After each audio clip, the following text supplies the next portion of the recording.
Assalamualaikum warahmatullahi wabarakatuh. Alhamdulillah. Alladzi arsala rasulahu bil huda wa dinil haqq liyudhhirahu 'ala dini kullih walau karihal kafirun. Asyhadu an la ilaha illallah wahdahu la syarika lah wa asyhadu anna Muhammadan abduhu wa rasuluh.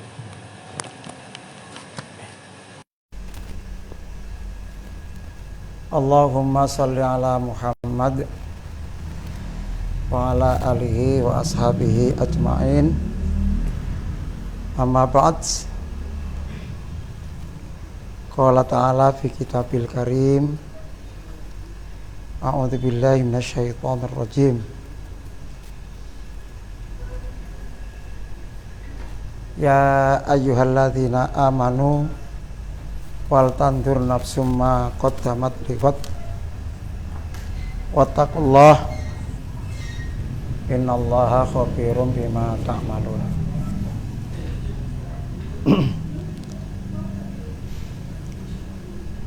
Anak-anakku sekalian yang berbahagia, marilah kita bersyukur pada Allah atas limpahan rahmat nikmat yang diberikan kepada kita, sehingga kita semua hari ini alhamdulillah kondisi sehat. Mudah-mudahan kesehatan ini dapat kita jaga dengan baik dengan berusaha untuk menggunakan, memanfaatkan kesehatan yang diberikan oleh Allah untuk kebaikan, untuk beramal soleh, untuk berbuat yang bermanfaat, demi untuk kepentingan orang banyak.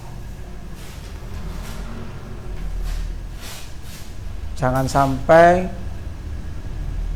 kita diberikan oleh Allah sehat, tapi kesehatan itu kita gunakan untuk beraktivitas yang tidak baik, termasuk yang kurang baik. Apa contoh aktivitas yang kurang baik? Melakukan sesuatu yang tidak ada manfaatnya, itu kurang baik.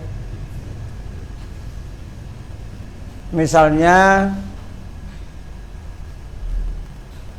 kemana-mana, jalan-jalan gonok gaene tidak ada tujuan, itu berarti kan melakukan sesuatu yang tidak ada manfaatnya. Ngobrol ngalor ngidul,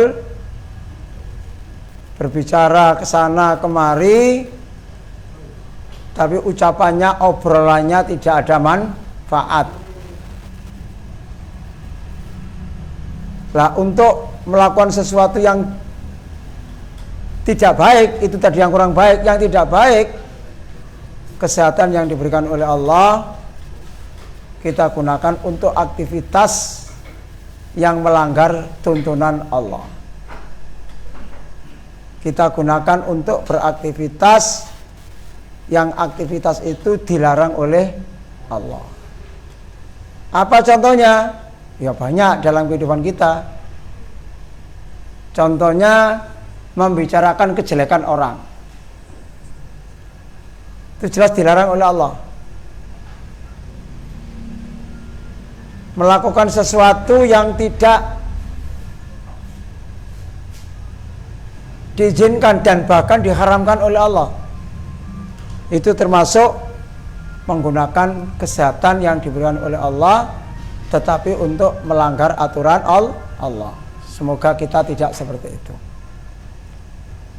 Salawat serta salam semoga Allah tetap melimpahkan kepada Nabi kita Muhammad sallallahu alaihi wasallam. Anak sekalian, kesempatan pada sore hari ini Saya akan melanjutkan kajian kita yang lalu. Kalau yang lalu itu arti agama, faham agama menurut faham Muhammadiyah. Arti Islam, faham atau arti agama Islam menurut faham Muhammadiyah. Masih ingat? Kira-kira apa arti agama Islam menurut faham Muhammadiyah? Ya, silakan. Yang jawab. Ya. Kalau agama jelas semua yang dibawa oleh para nabi-nabi. Ya. Berarti mulai dari Nabi Adam sampai Nabi Muhammad sallallahu alaihi wasallam, sampai yang terakhir Musa, Isa, Muhammad sallallahu alaihi wasallam. Jadi semua ajaran yang dibawa oleh para nabi itu adalah agama yang berasal, yang sumbernya wahyu Allah Subhanahu wa ta'ala. Nah sekarang apa arti agama Islam? Dilanjutkan, apa pengertian agama Islam? Karena kemarin saya sampaikan dalam HPT ini ada arti agama Islam. Apa arti agama Islam? Silakan. Yang sudah buka catatan. Apa arti agama Islam?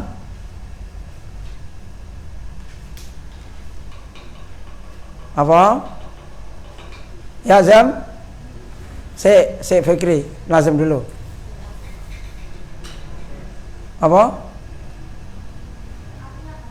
Agama Islam.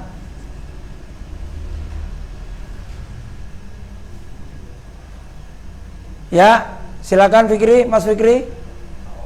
Islam adalah agama yang diwahyukan Allah Subhanahu wa taala kepada Nabi Muhammad SAW yang ada di dalam Al-Qur'an dan tersebut di dalam sunnah Rasulullah berupa perintah-perintah dan larangan-larangan serta petunjuk-petunjuk untuk kebaikan manusia di dunia dan akhirat. Ya.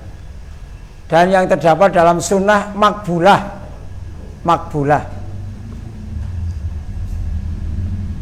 Ya, artinya makbullah, betul. Apa yang dimaksud dengan sunnah yang makbulah? Sunnah-sunnah yang sahih, hadis-hadis yang sahih. Karena ada hadis itu banyak, ada hadis itu yang sahih, ada yang tidak sahih. Ada hadis itu yang palsu, ada hadis itu yang dhaif. Dhaif itu tidak kuat, lemah. Nah, menurut paham Islam, paham Muhammadiyah, agama Islam itu adalah yang ada di dalam Al-Quran dan yang ada di dalam sunnah-sunnah Nabi yang sahih. Wujudnya apa? Perintah-perintah, larangan-larangan, dan petunjuk-petunjuk untuk kebaikan manusia di dunia dan di akhirat. Kalau Islam, Al-Quran dan Sunnah. Kalau agama saja, apa saja yang dibawa oleh para nabi-nabi Allah, mulai dari Nabiullah Adam alaihissalam sampai kepada nabi yang terakhir Musa, Isa, dan nabi kita Muhammad sallallahu alaihi wasallam. Tapi sesungguhnya menurut para ahli sejarah, bahkan bukan dari orang Islam, mengatakan bahwa ajaran-ajaran yang dibawa oleh Nabi Adam itu berarti sudah ajaran agama Islam. Mengapa dikatakan demikian? Karena apa yang dibawa oleh para nabi itu adalah untuk taat kepada Allah, untuk keselamatan umat manusia. untuk taat dan untuk keselamatan umat manusia. Terima kasih Mas. Ini kalau dalam hal contoh, apa contohnya? Misalnya yang berupa perintah-perintah. Coba masing-masing bisa nyebutkan 2 contoh perintah Allah. Mas, sama dulu Mas. Sholat puasa. Apalagi Mas? Bersedekah. Apalagi? 2. Mengaji. Apalagi Mas? Zakat. Dan apa? Infak. Zakat, infak, sedekah ajane padha, ndak apa-apa. Apalagi? Membantu orang tua. Membantu orang tua itu kira-kira implementasinya apa? Kira-kira wujudnya apa? Wujudnya Mas, bantu orang tua harus tahu wujudnya. Kalau nggak tahu wujudnya sama nanti hanya ngomong, nggak bisa bantu. Apa wujudnya bantu orang tua itu? Kira-kira salah nggak apa-apa, nggak kira tak salah no. Apa kira-kira? Mas, bantu orang tua itu wujudnya apa? Kira-kira? Apa? Lu ya Pak Hon tanya kamu dulu kok. Ini kan sudah jawab tadi Mas Iqlil, kan sudah jawab dulu. Sampai nanti jawab belas. Ayo, wujudnya apa? Bantu orang tua. Kan banyak ya? Banyak. Apa? Loh, kamu kok, menurut kamu apa kira-kira? Wis, kamu yang kamu lakukan untuk membantu orang tua itu apa? Belum sama sekali. Astagfirullahaladzim. Sudah SMP kelas setengah 8 ya? Kelas 1, mari kan kelas 8 dilungkas. Berarti kan sudah kelas setengah 8. Durung tahu bantu orang tua belas. Dan saya nggak yakin, mesti kamu sudah pernah membantu orang tua. Ayo, apa wujudnya? Lu itu perintah Allah loh. Ayo. Masa kono? Kamu pernah nggak diperintah oleh ibu? Gak tahu diperintah belas? Apa mau? Bedah rumah. Masa kan bedah rumah? Mampu punya uang berapa juta kamu bedah rumah itu? Kalau di TV-TV itu bedah rumah itu artinya apa? Memugar rumah, merenovasi rumah. Orang yang tidak mampu, rumahnya dipugar, didirikan baru, itu namanya bedah rumah. Apa ayo? Harus bisa. Kelas SMP kok mosok mencari kalimat yang sudah kamu lakukan aja nggak bisa. Saya yakin sudah. Cuma tinggal nambah gitu aja. Apa kira-kira?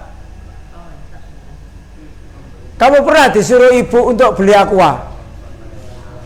Gak tahu? Pernah? Lah, melakukan apa yang diperintah oleh ibu itu termasuk membantu orang tua. Tapi ya jangan hanya itu dok, perlu ditingkatkan. Pernah ngepel rumah? Gak pernah ngepel. Pernah nyapu? Gak pernah. Pernah kora-kora? Nemen kon. Pernah membawa piring kotor ke tempat cucian piring? Lah itu termasuk membantu orang tua. Tapi ya enggak cukup hanya itu. Kamu sudah sebesar gitu kok. Mosok ngono tok iku lak padha mbek anak tingkat TK iku nggawa piring gitu. Mesti harus bisa itu, bisa lebih dari itu. Ya apa? Misalnya ibunya atau mamanya mau perlu apa? Kemudian tak belikan saya yang jalan Nah itu termasuk membantu orang tua. Oke, yang lain Mas, melaksanakan perintah Allah. menjauhi larangannya. Itu kan berupa larangan-larangan Allah. Yang perintah, yang wujudnya perintah Allah, apa kira-kira? Apa? Banyak loh perintah Allah. Apa? Ayo, berbicara kepada orang dengan sopan santun. Jangan dikira itu tidak perintah Allah. Ya, berbicara kepada orang lain dengan sopan santun, lebih-lebih berbicara kepada orang yang lebih tua dengan sopan. Itu termasuk perintah Allah. Ya, termasuk perintah Allah. Ya, menyantuni orang miskin tadi itu termasuk sedekah, infak itu perintah Allah. Kemudian kira-kira apalagi membantu orang, katakan misalnya ada orang tua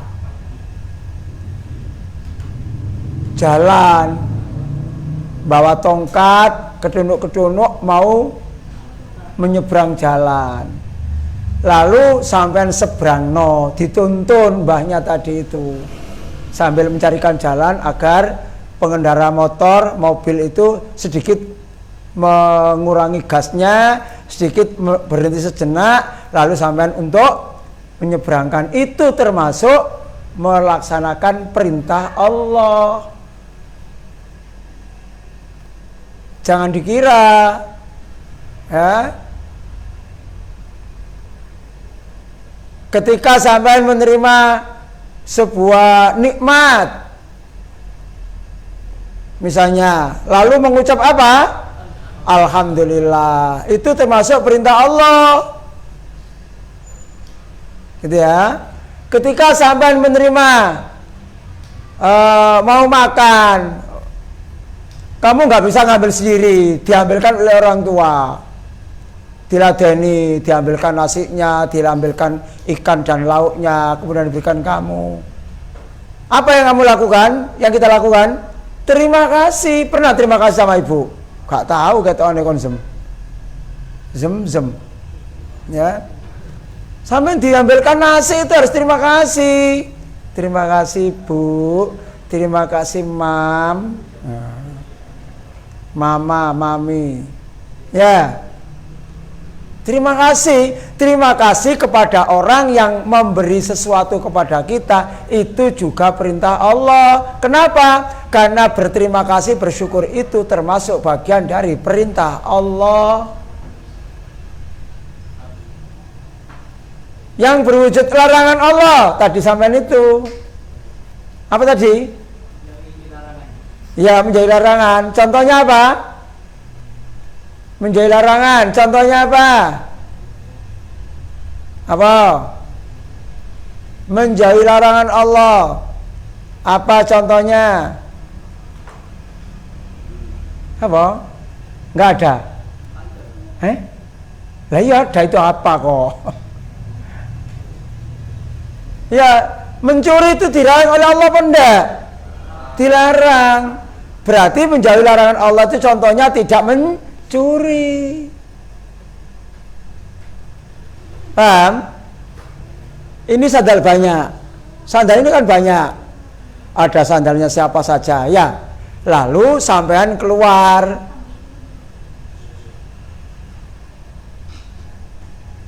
Oh, cok guyang-guyu kon. Sampean keluar. Sampean tidak memakai sandal sampean memakai sandalnya teman. Itu dalam bahasa Islamnya ghosab. Ghosab itu dilarang oleh Allah, nggak boleh. Nah, berarti kalau sampean melakukan sesuatu, katakanlah tadi saya contohkan keluar, memakai sandal orang, tidak memakai sandal orang, itu termasuk menjauhi larangan Allah.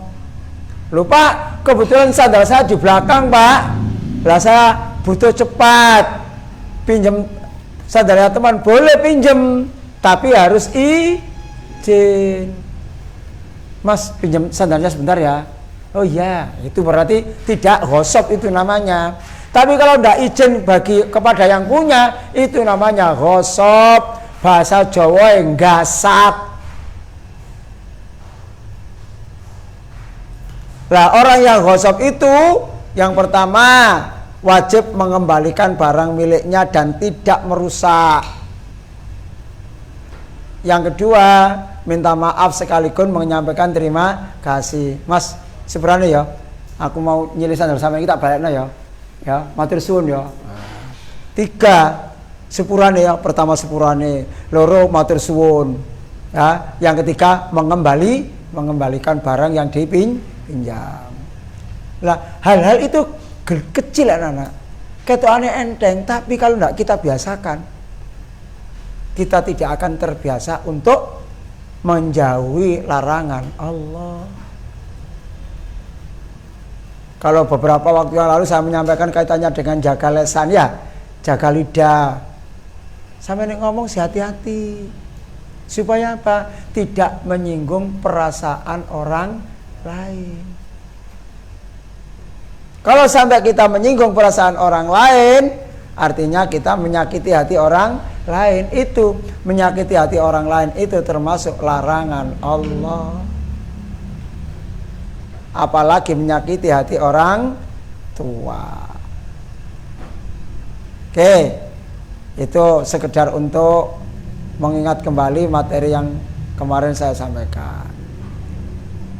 Yang belum saya ulang ketika bacaan doa-doa sholat kaitannya dengan ibadah. Hafal? Kita bareng-bareng aja supaya tambah hafal. Allahumma ba'id abata.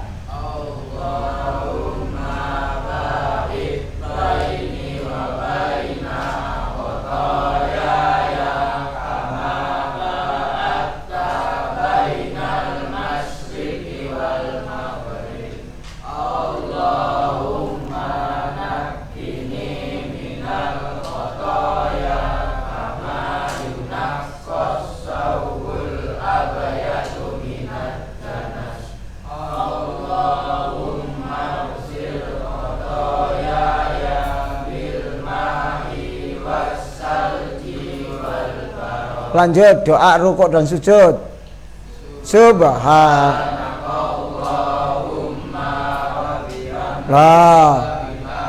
Stop. Keliru. Subhanakallahumma rabbana. Abata.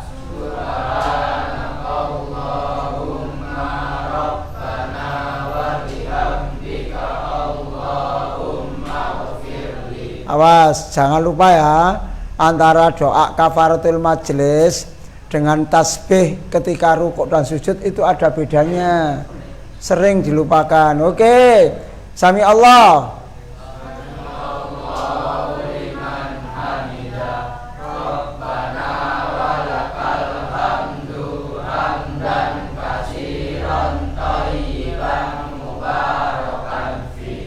Doa antara dua sujud. Duduk. Allahumma firli warhamni wajburni wahdini warzuqni. Doa tahiyat.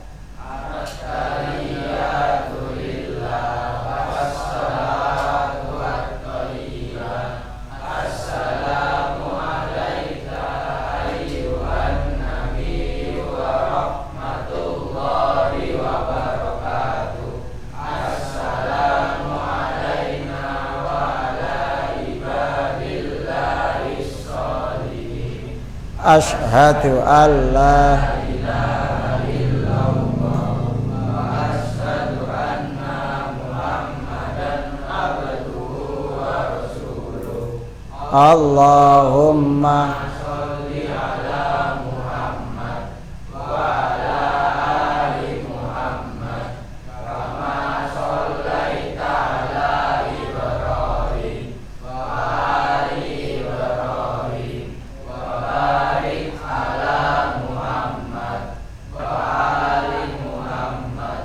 kama barakta ala innaka hamidum. Tambahan takhid awal. Allahumma inni dzalamtu nafsi dzulman katsiran wa la yaghfirudz dzunuba illa anta faghfir li maghfiratan min indika warhamni innaka antal ghafurur rahim. Takhid akhir. Allahumma inni a'udzubika min adzabi jahannam wa min adzabil qabri wa min fitnatil mahya wal mamati wa min syarri fitnatil masihid. Oke. Cukup sekedar untuk mengevaluasi sekalian mengingat kembali doa-doa kita. Hari ini akan saya sampaikan agama atau kepercayaan adalah kebutuhan manusia. Tulis agama garis miring kepercayaan adalah kebutuhan manusia. Ya. Agama garis miring kepercayaan adalah kebutuhan manusia.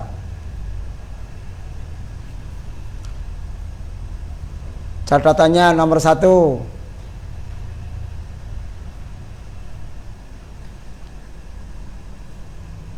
kepercayaan bagi manusia adalah kebutuhan pokok.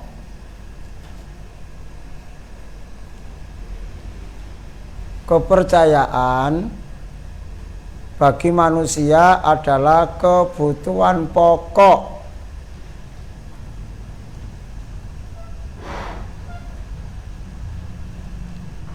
Wes, itu dulu. Berarti kebutuhan pokok manusia itu tidak hanya sekedar yang namanya sembako. Kalau sembako itu termasuk kebutuhan pokok secara jasmani. Kalau jasmani iya, sembako itu kebutuhan pokok. Tapi secara rohani manusia itu mesti butuh yang namanya kepercayaan. Percaya. Nah, dalam bahasa di sini percaya itu digambarkan adalah sebuah yang namanya agama.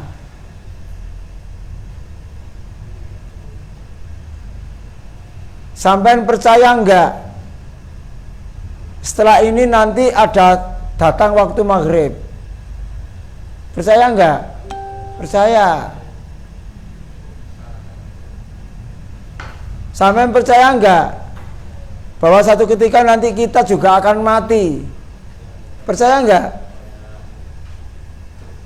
Sampai percaya enggak bahwa orang yang mati itu yang umurnya lebih tua dulu? Percaya enggak? Ya percaya. Cuma tidak selalu itu. Artinya apa? Kepercayaan itu penting. Nah, di sini anak sekalian, orang itu kalau tidak punya kepercayaan, berarti orang itu tidak punya agama. Paham ya? Kalau orang itu tidak punya kepercayaan, tidak percaya terhadap segala sesuatu, berarti orang itu tidak punya agama. Kenapa kita memeluk agama Islam? Karena kita percaya, yakin bahwa Islam itu adalah agama yang terbaik yang kita bicarakan pada hari Rabu yang lalu.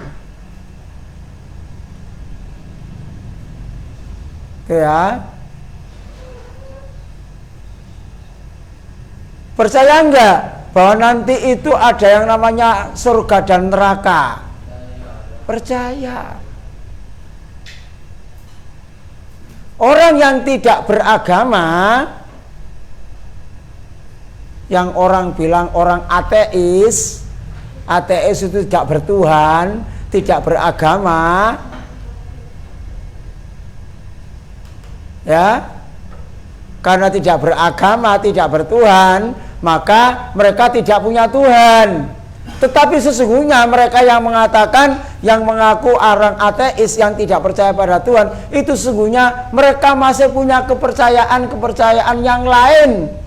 Buktinya apa? Dia masih takut kepada selain apa yang ada dalam dirinya. Contoh, orang-orang yang komunis, orang yang ateis, kemudian dia tahu bahwa mas, sampai nanti jam 7 malam akan dihukum bunuh karena kesalahannya, satu misal. Orang yang seperti itu kira-kira takut enggak? Takut. Kalau takut terhadap sesuatu yang ada di luar dirinya, itu tandanya bahwa orang itu sesungguhnya masih punya kepercayaan, cuma tidak diakui, tidak mengakui bahwa dia percaya kepada Tuhan yang ada. Sehingga dia yakin, dia percaya bahwa tidak ada Tuhan. Maka orang yang semacam itu dikategorikan orang ateis atau orang komunis, orang yang tidak percaya pada Tuhan. Pada sesungguhnya dia masih takut kepada apa-apa yang ada di luar dirinya.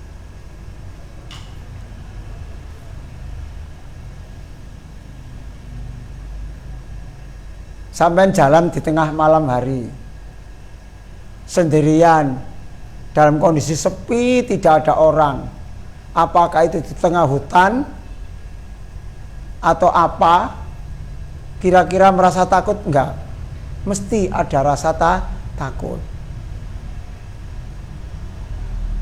Mesti ada rasa takut. Nah, kepercayaan-kepercayaan semacam ini mestinya, ya itulah namanya sebuah kebutuhan.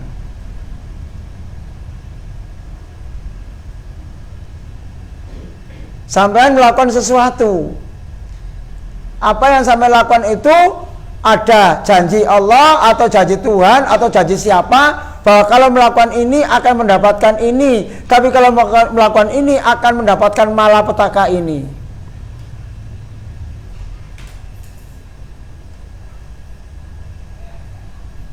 Itu namanya kepercayaan.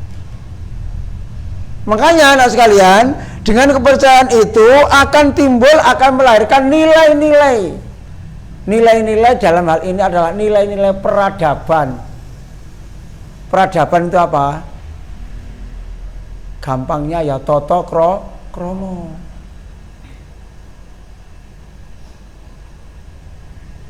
Contoh, kalau ada seorang anak lalu dia tidak sopan, dia durhaka pada orang tua, ya. Kemudian anak ini dia percaya bahwa kalau ada seorang anak lalu berbuat durhaka pada orang tua, nanti mesti akibatnya seperti ini.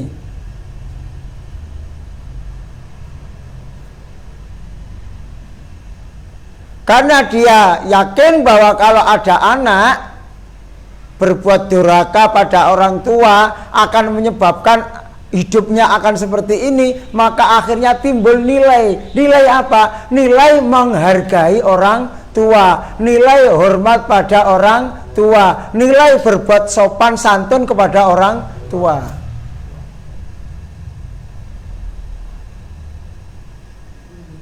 Sehingga tidak sembarangan dalam berbicara, tidak sembarangan dalam berbuat berlaku kepada orang tua atau orang yang lebih tua. Orang tua yaitu bisa ibu kandung kita, bapak kandung kita, bapak guru, ibu guru, pengasuh kita, itu termasuk orang tua. Timbul nilai. Nilai-nilai dalam peradaban, sehingga ada istilah, konek mbek wong tua kudu duwe adab. Ada kan kalimat gitu ya? Duwe adab. Artinya apa? Punya sopan santun.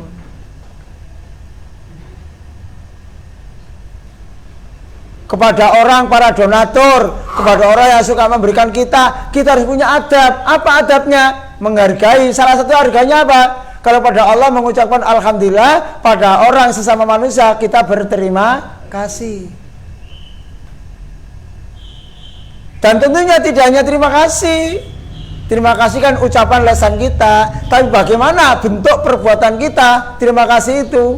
Ya, kita paling tidak mengikuti jejak-jejaknya, melaksanakan apa yang diinginkan, yang diperintahkannya.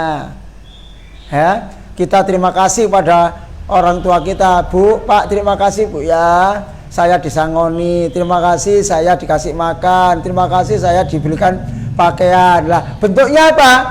Itu dengan lesan. Bentuknya apa? Kalau ibu memerintahkan kita, menyuruh kita untuk melakukan sesuatu, tidak kita tolak, kita mengikuti apa yang diperintahkan. Itu tanda-tanda terima kasih lewat perbuatan. Kalau tidak lihat perbuatan ya hanya lesan ya boleh, tapi ya namanya masih belum lengkap, masih belum sempurna terima kasih yang semacam itu.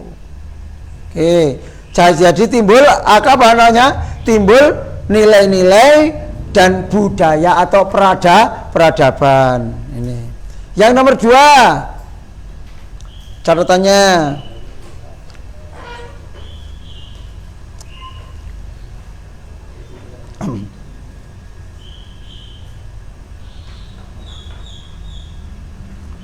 Nah, nilai-nilai peradaban itu dari hasil catatannya gini, peradaban itu ada yang peradaban benar,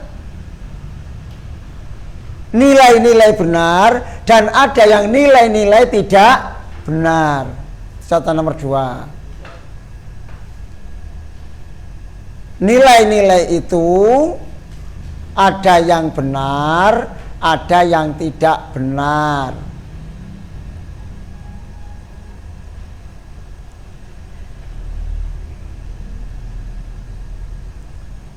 Nilai-nilai itu ada yang benar, ada yang tidak benar, dan ada yang benar bercampur yang tidak benar.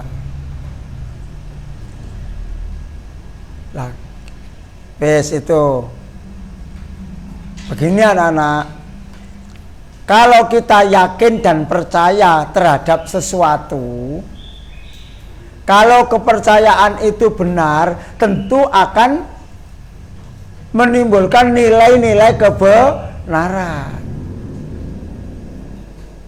Tapi kalau kepercayaan itu yang tidak benar, juga akan muncul, akan timbul nilai-nilai yang tidak benar alias bohong, alias salah. Tetapi ada juga nilai-nilai itu ada yang benar dicampur dengan nilai-nilai yang tidak benar. Akhirnya namanya kebudayaan yang benar dicampur dengan kebudayaan yang salah. Maka itu bagaimana kita sikapi sebagai hamba Allah yang namanya umat Allah, yang namanya pengikut Rasulullah SAW, yaitu tentunya kita memilih yang benar, tidak yang tidak benar. Contoh, kepercayaan yang salah, maka timbul peradaban yang tidak benar, yang salah. Contoh, orang percaya terhadap sesuatu di luar dirinya kepada Tuhan Allah Subhanahu wa taala. Kalau Tuhan yang dipercaya itu benar, akan timbul nilai-nilai kebenaran. Tetapi kalau Tuhan yang dipercaya itu bukan Tuhan yang benar, Tuhan yang salah, maka akan timbul nilai-nilai yang tidak benar. Apa yang dimaksud percaya kepada Tuhan yang salah itu berarti menyekutukan Allah. percaya kepada selain Allah. Selain Allah dianggap sebagai Tuhan. Maka yang semacam itu akan timbul nilai-nilai budaya peradaban yang tidak benar. Contoh,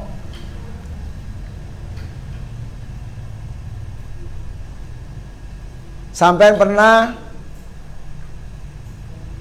melihat ketika ada orang membawa jenazah dalam perjalanan, kemudian ada pak sopir, ada pak tukang beca atau apa siapa, lalu membuang uang. Pernah melihat? Pernah. Sampai pernah tahu kenapa kok orang itu seperti itu? Kenapa? Buang sial. Berarti kepercayaan orang itu ketika berpapasan dengan jenazah lewat yang mau dimakamkan ke makam atau ke kuburan, supaya sialnya hilang dia buang uang, gitu kan? Nah, kepercayaan seperti itu menurut Islam karena tidak ada tuntunan, tidak ada tuntunan di dalam Al-Quran dan tidak ada tuntunan dalam hadis Rasulullah yang sahih, maka kepercayaan seperti itu adalah kepercayaan yang salah. Maka karena kepercayaan yang salah timbul nilai-nilai nek ana wong ngono kudu ngene. Lah kudu ngene termasuk buang uang tadi itu tidak dibenarkan oleh Allah.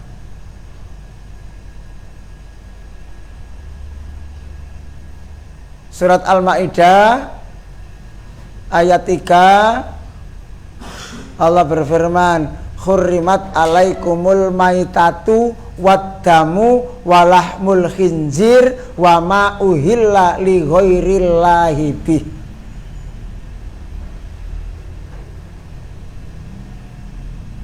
Allah mengharamkan bagi kamu sekalian adalah maitah. Maitah itu bangkai.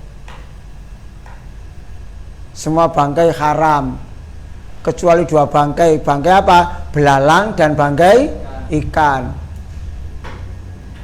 Wadamu, damu itu darah yang mengalir dideh. Lahmul khinzir, daging babi. Wama uhilla li ghairillah, dan apa-apa yang dipersembahkan li ghairillah, untuk selain Allah. Wama, dan apa-apa uhilla, yang disembahkan, yang dipersembahkan, yang diperuntukkan li ghairillah, untuk selain Allah.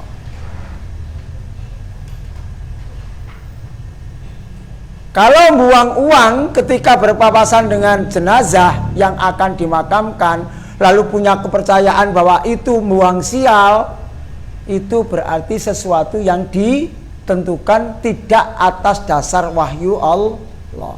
Makanya gak usah diambil. Itu termasuk barang yang diharamkan. Orang ketika malam Jumat atau Jumat pagi membuang bunga di perempatan jalan, lalu ada uangnya. Pernah melihat ada bunga di perempatan jalan? Sering, setiap hari Jumat, kalau pagi itu mesti ada. Kenapa orang itu kok membuang seperti itu? Karena mereka yakin, mereka percaya bahwa yang dapat menyelamatkan dirinya di lingkungan daerah itu ada yang namanya roh halus, roh sing bau reksa. Sing bau reksa itu ada istilahnya yang menjaga supaya wilayah itu aman. Akhirnya diberikan sesaji yang namanya buang kembang dengan ada uangnya. Itu namanya sebuah kepercayaan tadi itu. Tapi kepercayaan itu salah, tidak sesuai dengan tuntunan Allah dan Rasulullah.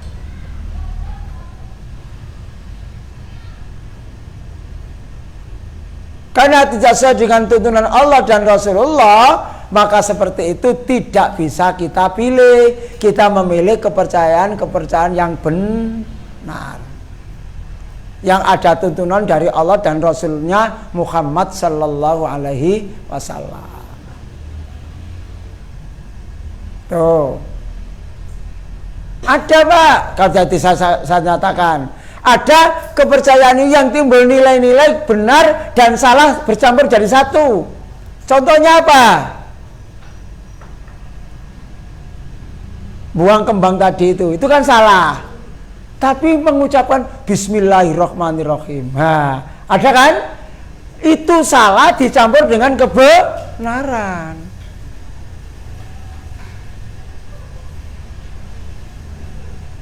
Maka yang semacam itu tidak sesuai dengan tuntunan Allah, tidak sesuai dengan hadis Rasulullah yang makbulah, hadis Rasulullah yang sahih. Itu teman sekalian yang berbahagia, yang mudah-mudahan Allah Subhanahu wa taala memberikan taufik hidayah kepada kita semua. Dari sahabat Facebook. Yeah.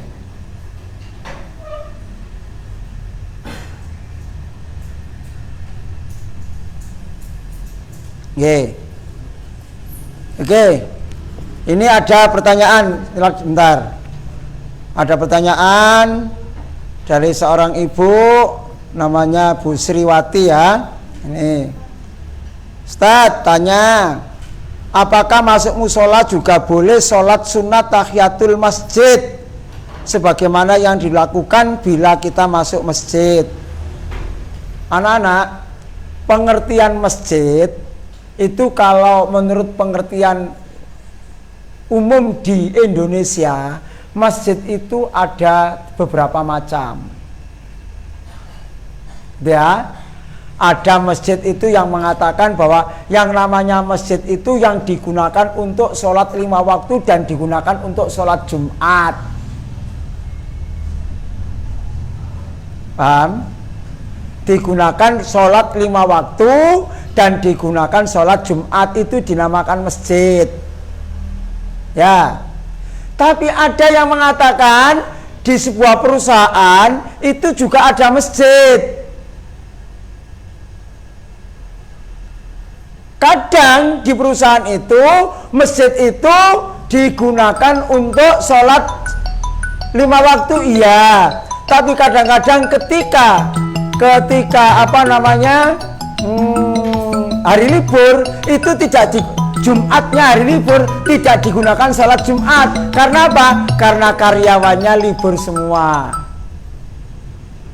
Ada enggak? Ada. Ya. Tapi ada juga yang mengatakan bahwa yang semacam itu, yang digunakan sholat 5 waktu tapi tidak digunakan sholat Jumat, itu dianggap musola.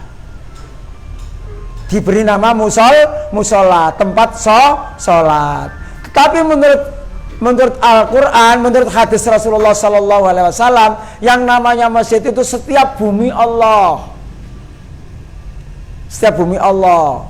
Maka mana tempat yang kita gunakan untuk sholat, yang istilahnya kita adalah musola, maka tetap kita menggunakan sunnah yang disampaikan oleh Rasulullah, yaitu melaksanakan sholat sunat tahiyatul masjid. Tapi niatnya ya bukan niat tahiyatul musola, ya niat tahiyatul masjid. Kenapa? Musola itu juga boleh kita anggap sebagai masjid. Kenapa? Karena bumi Allah dan tempatnya untuk melaksanakan ibadah sholat.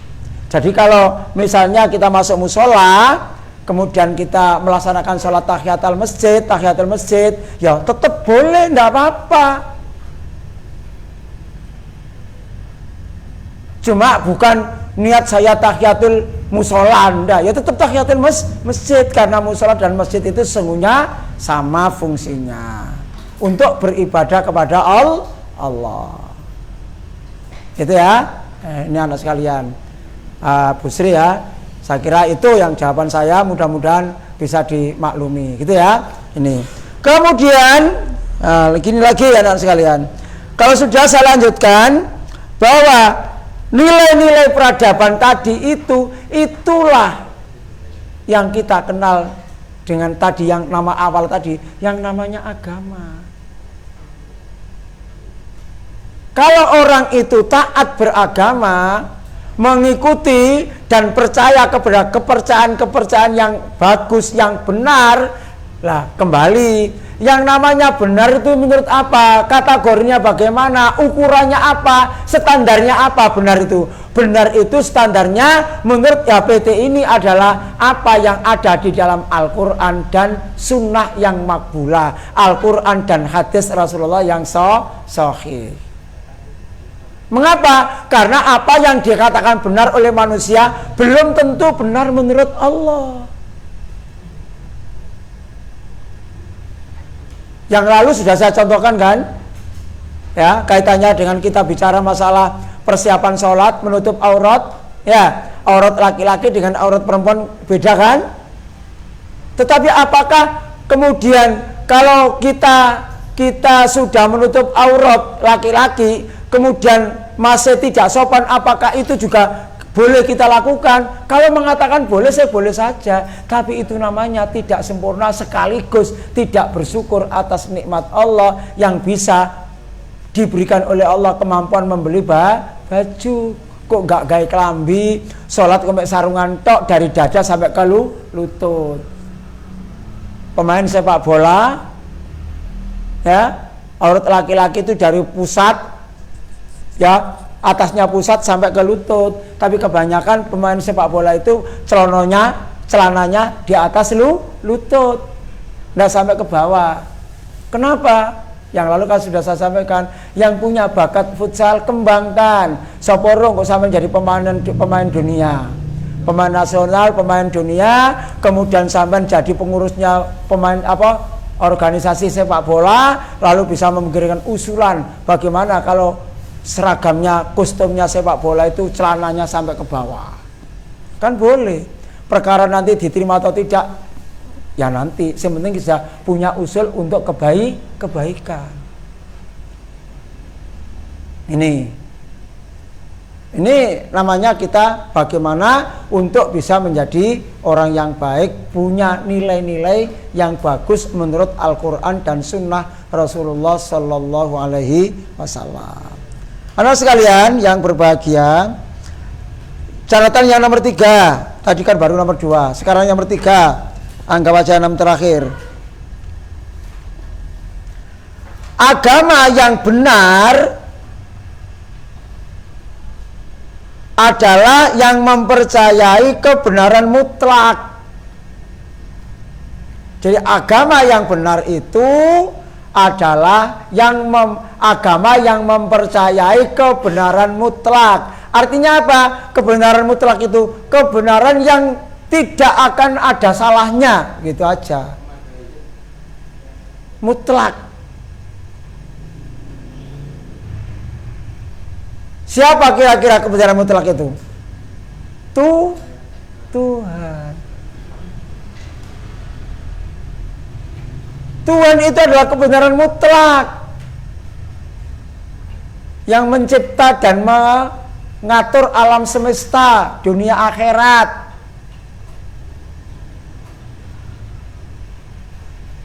Siapa Tuhan yang mutlak itu? Ya tidak ada lagi, Allah Subhanahu wa ta'ala. Lupa kalau ada orang yang bertuhan kepada selain Allah, itu namanya kebenaran yang tidak mutlak. Tuhannya masih tidak mutlak. Makanya ketika sampean ingat yang saya sampaikan, mungkin sampean juga pernah mendengarkan cerita-cerita dari para ustadz bagaimana, atau mungkin membaca buku bagaimana kisah Ibrahim mencari Tuhan. Masih ingat kan? Kisah Ibrahim mencari Tuhan. Bagaimana kisahnya? Artinya apa? Berawal dari bahwa Nabi Ibrahim, sebelum Nabi, katalah begitu, sebelum Nabi Ibrahim itu yakin bahwa ada penguasa di alam dunia ini. Dengan bukti apa? Dirinya bisa hidup, alam benda-benda yang ada di sekitarnya itu ada tumbuhan itu kok bisa bergerak dari mulai kecil tambah besar. Kalau hidupnya bertahun-tahun malah besar, malah kokoh. Ya. Kalau siang gini kok panas, ternyata ada matahari. Kalau malam kok gelap karena tidak ada matahari. Kalau toh ada bulan, itu juga tanggal-tanggal tertentu. Satu saat ada hujan, satu saat itu tidak ada hujan malah panas. Berarti itu mesti ada Tuhan. Maka Nabi Ibrahim itu mencari Tuhan. Siapa sebenarnya Tuhan ini? Mesti ada ini. Akhirnya dalam kisah itu satu ketika di siang hari itu melihat ada matahari. Ini setelah dipelajarinya ternyata dengan sinar matahari itu bisa menyuburkan tanaman. Lihat tanaman yang tidak terkena matahari itu layu. Karena ada matahari bisa menyuburkan tanaman, yang basah-basah jadi kering, bisa menyehatkan tubuh dan lain-lain, bisa menyinari air laut, lalu air laut itu yang namanya bisa menguap, uapnya kumpul di atas jadi awan, awan jadi hujan. Oh, berarti matahari ini adalah Tuhan saya. Ternyata begitu sore hari menjelang maghrib, kok matahari ini tenggelam. Loh, kemana Tuhan ini? Akhirnya dia mengatakan, dia berpikir kalau begitu matahari bukan Tuhan. Muncul nggak lama kemudian bulan.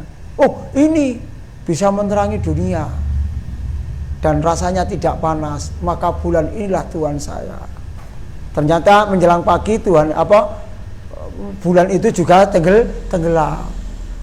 Lalu timbul apa yang namanya awan dan ada hujan. Wah, hujan ini yang bisa menyuburkan tanaman yang layu jadi subur dan seterusnya.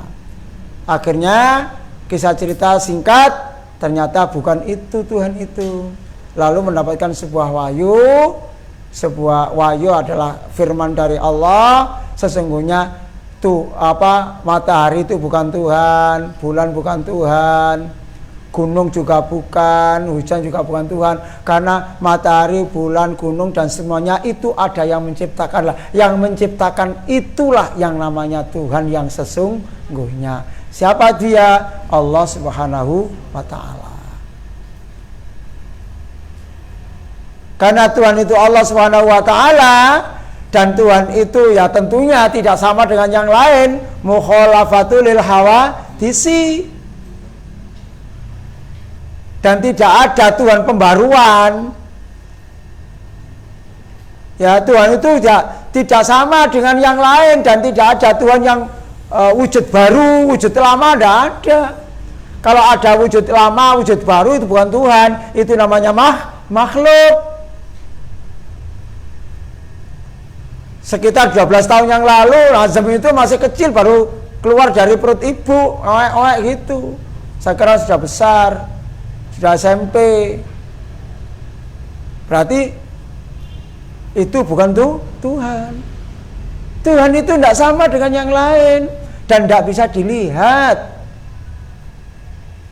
Kalau nanti Allah itu bisa dilihat ketika kita di dalam surga, itu kita yakin percaya. Karena apa? Karena ada firman Tuhan sendiri yang seperti itu. Firman Allah dalam Al-Quran seperti itu. Andai kata tidak difirmankan begitu, ya kita juga nggak percaya. Karena itu firman Allah, maka kita percaya bahwa nanti di surga itu mungkin kita akan bisa melihat wajah Tuhan. Tapi nggak bisa dibayangkan. Ya apa ya, kaya apa ya. Nah, membayangkan itu nggak boleh. Kalau apa yang kita bayangkan berarti bukan Tuhan, bukan kebenaran mutlak. Karena mesti ada perubahan. Ini namanya kita percaya dengan adanya kepercayaan kita. Yang kita cari adalah kepercayaan yang mutlak kebenarannya, percaya kebenaran yang mutlak, yaitu percaya kepada Allah Subhanahu wa ta'ala. Ini dalam sebuah hadis, dalam sebuah ayat surat Al-Ahzab ayat 40 Allah berfirman, maka Muhammadun aba ahatim mir rijalikum walakir rasulallahi wa khataman nabiyyin wa kanallahu bikulli syai'in alima. Muhammad itu sekali-kali bukan bapak dari seorang laki-laki di antara kamu, tetapi dia adalah Rasul Allah dan penutup nabi-nabi, dan adalah Allah Maha mengetahui segala sesuatu. Jadi Muhammad itu juga bukan Tuhan. Muhammad itu bukan Allah. Muhammad itu kita yakini bahwa Muhammad itu adalah utusan Allah, manusia yang diutus oleh Allah Subhanahu wa ta'ala. Ini harus sekalian yang berbahagia. Jadi sekali lagi kita percaya, kepercayaan kita harus percaya kepada kebenaran yang mutlak. Kebenaran yang mutlak itu siapa? Allah, Tuhan kita, yaitu Allah Subhanahu wa ta'ala. Kalau ada zat lain yang dianggap Tuhan, itu bukan Tuhan yang mutlak benarnya. Itu salah. Itu keyakinan-keyakinan yang salah. Kok ada orang begitu, Pak? Ya biarkan saja.